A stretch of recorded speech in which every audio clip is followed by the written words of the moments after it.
السلام علیکم ورحمۃ اللہ وبرکاتہ۔ ناظرین، قاری محمد حنیف صاحب کا بہترین بیان صحابہ کے متعلق غور سے سماعت کیجیے، اور اچھا لگے تو لائک، کامنٹ، شیئر، سبسکرائب کرنا نہ بھولے اور سپورٹ کریں۔ حضور اکرم سب کہہ دو صلی اللہ علیہ وسلم کے دربار میں ابو فقیہ کو لایا جا رہا ہے۔ علماء نے لکھا ہے کہ جب ابو فقیہ حضرت کے دربار میں پہنچے تو خبر تو پہلے تھی نہ کہ بڑی مار پڑی ہے، رحمت کائنات نے اٹھ کر سینے سے لگا لیا۔ تشریف فرما ہوئے، فرمایا ابو فقیہ، جی حضور، میں نے سنا ہے تو نے پانی نہیں پیا، اتنی مار پڑی، تیری پسلیاں توڑ دی گئی، تیری کمر پہ چھلانگیں لگائی گئی، تجھے گرم گرم لیٹ پہ لٹایا گیا، تیری زبان باہر نکل آئی، اور میں نے سنا ہے تو نے پانی نہیں پیا۔ کہتا ہے آقا ہاں نہیں پیا۔ فرمایا کیوں نہیں پیا؟ کہتا ہے آقا میں اس وقت پانی پیتا، میرے منہ میں صرف پانی جاتا، اب پیوں گا ہاتھ تیرا ہوگا، منہ میرا ہوگا، پانی میرے منہ میں جائے گا، مجھے حوض کوثر کا مزہ یہی آ جائے گا، مجھے لطف آئے گا محمد عربی صلی اللہ علیہ وسلم کے ہاتھ سے پانی پینے کا۔ علماء نے لکھا ہے کہ حضرت نے جب اپنے رحمت والے ہاتھ سے وہ انگلی چاند کو اشارہ کیا، جگر پھنس کر ٹکڑے ہو گئے، وہ انگلی اشارہ کیا، سورج واپس ہو گیا، وہ انگلی درخت اپنی جڑیں چھوڑ کر پیغمبر کے قدموں میں آ گئے، وہ انگلی جن میں کنکر پہاڑ کے لیے تو کلمہ پڑھنا شروع کر دیا، وہ انگلی اونٹ کی طرف کی تو بول پڑا، وہ انگلی چڑیاں سامنے آئی تو انہوں نے شکایت کر دی، وہ انگلی جن کو دیکھ کر کے بیت اللہ پھر گیا۔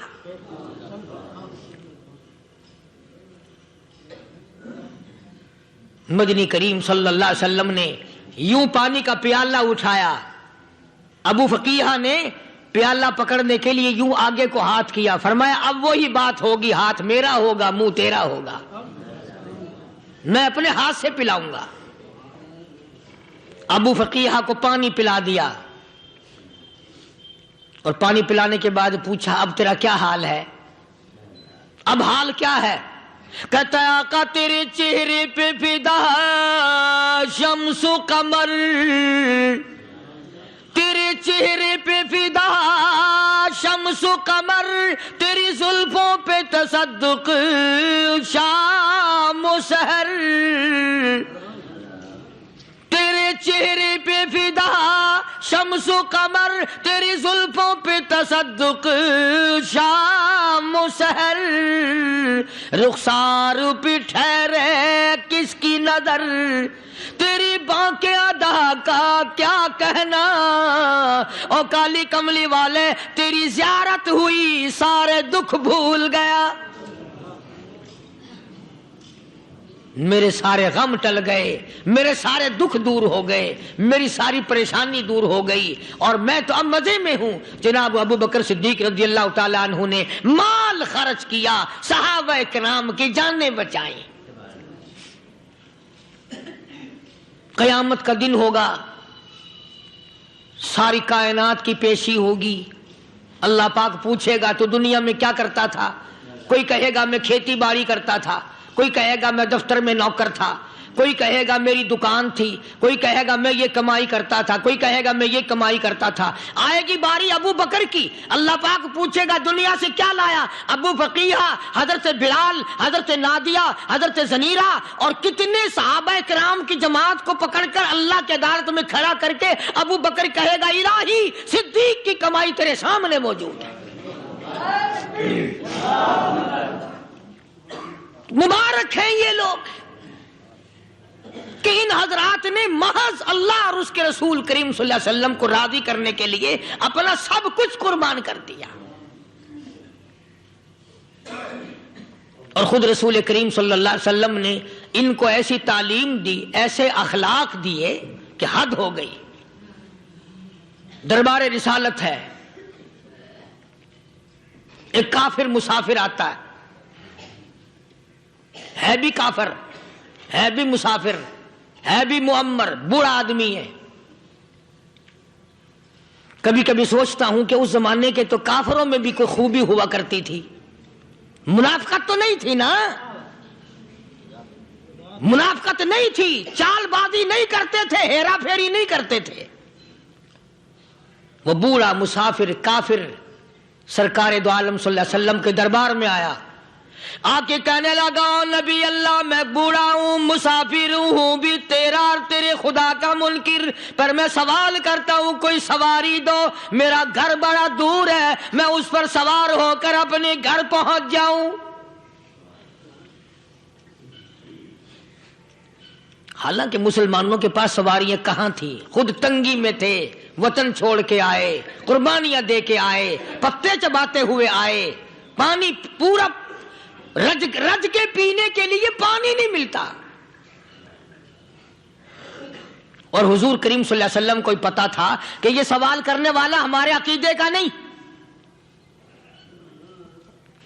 رحمت کائنات کا دریائے کرم جو اس میں آیا، صحابہ کرام کی طرف خطاب کر کے فرمایا کون ہے جو آج میں محمد الرسول اللہ صلی اللہ علیہ وسلم کو سواری دے، کون ہے جو آج مجھے سواری دے، میں جنت میں اعلیٰ درجے کی سواری کا وعدہ کرتا ہوں.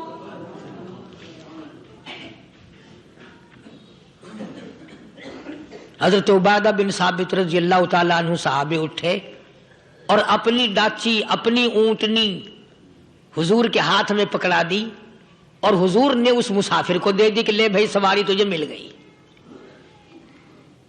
اب وہ مسافر جو تھا بوڑھا، وہ کہنے لگا جی میرے پاس کپڑا بھی نہیں ہے. اب تم جیسا اگر کوئی سیٹ ہوتا نا، آنکھیں نکالتا کہ ہم نے تیرے لیے یہاں کو ٹیکسٹائل مل چلا رکھے، سواری مل گئی تو اور آگے کو چل گیا، راستہ پکڑا پڑا جا. خدا جانے دھکے دیتے، خدا جانے مکے مارتے، خدا جانے کتنی باتیں بناتے.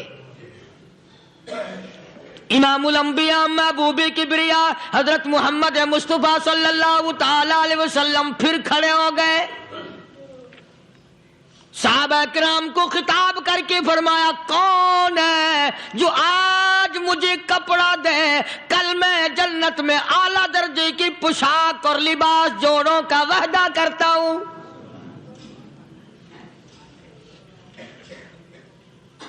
ایک صحابی نے اپنا کپڑا اتار کر حضور کے ہاتھ میں دے دیا صلی اللہ علیہ وسلم، یعنی ان کو کتنا یقین ہے حضور کی زبان پہ. سودا جنت کا ہو رہا ہے، زبان ہے کالی کملی والے کی، سودا ہو رہا ہے جنت کا. اور آج تمہیں سارا قرآن سنا دو، اس سنانے والے کا بھی ڈلا تے سننے والے مولوی کہتے ہی رہتے ہیں یار کوئی بات نہیں، جنت کس نے دیکھی ہے. صحابہ کرام میں سے کسی نے کپڑا دے دیا، حضور کریم صلی اللہ علیہ وسلم نے کپڑا لیا اور اس مسافر کو دے دیا کہ لے بھی کپڑا بھی مل گیا.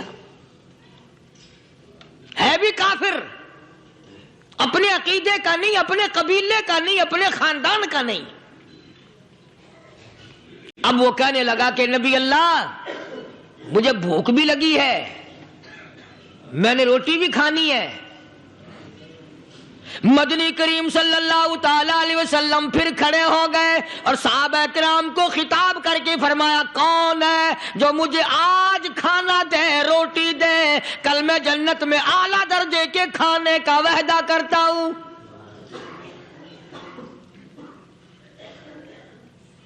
اس سوال کا جواب پورے مجمع میں سے نہ ملا. یوں لکھا علماء نے 300 صحابہ کا مجمع بیٹھا ہوا تھا.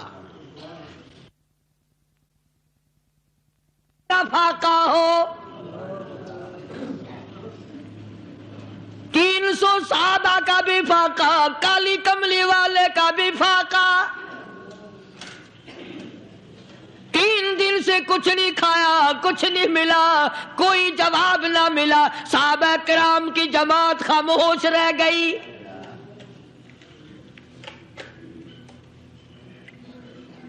سلمان فارسی رضی اللہ تعالیٰ عنہ اٹھے اور اس مسافر کا ہاتھ پکڑا اور کہنے لگا میں تجھے ایسے دروازے پہ لے کے چلوں گا جہاں سے کچھ نہ کچھ کھانے کے لیے مل جائے گا۔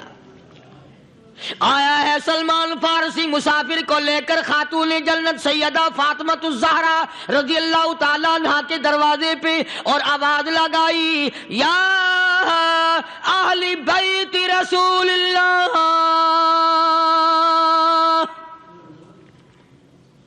انطعموا فی سبیل اللہ،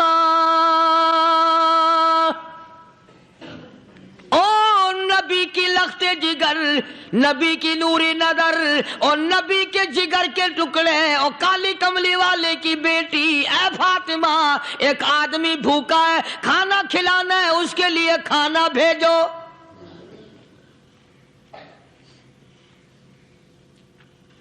اندر سے آواز آتی ہے اور رونے کیسی آواز میں جواب ملا، سیدنا حسن سیدنا حسین رضی اللہ تعالیٰ عنہما، ان کی شکلیں دیکھو، 4 دن کے فاقے نے بچوں کی شکل بگاڑ دی۔ پیغمبر کے نواسوں کا فاقہ، پیغمبر کا نواسا، پیغمبر کی بیٹی کا فاقہ، تمام مسلمان فاقے سے ہیں، کوئی گلہ نہیں کرتا، کوئی شکایت نہیں کرتا، کوئی اعتراض نہیں کرتا۔ اسی حالت میں اگر جنگ بھی ہو جائے تو صحابہ پھر بھی پیچھے رہنے کو تیار نہیں۔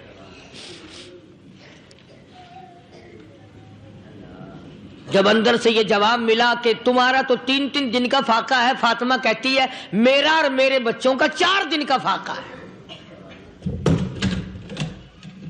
تو سلمان فارسی اس مسافر کو لے کے واپس ہونے لگا۔ اندر سے آواز آتی ہے خالی نہ جاؤ، میرے سر کی چادر لے جاؤ، یہ لے جا کر یہودی کے پاس گروی رکھ دو، گہنا رکھ دو، غلہ لے آؤ، میں پیس پکا کے کھلا کے بھیجوں گی۔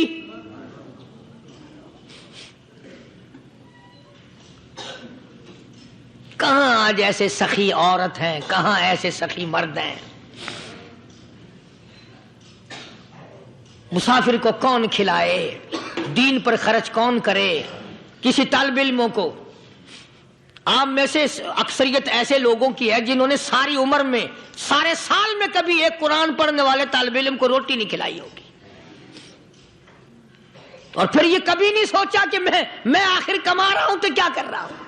بس شیطان یوں کہہ دیتا ہے یہ تو بڑے بڑے امیروں کا کام ہے، تو غریب آدمی ہے، تیرے بس کا یہ کہاں کام ہے، یہ تو بڑے بڑے امیروں کا کام ہے طالب علموں کو، مسافروں کو کھانا کھلانا۔ کل قیامت میں اگر اللہ نے یہ فرما دیا کہ جنت تو میں نے امیروں کے لیے بنائی ہے، تو مزدور ہے، بھاگ یہاں سے، پھر کیا بنے گا؟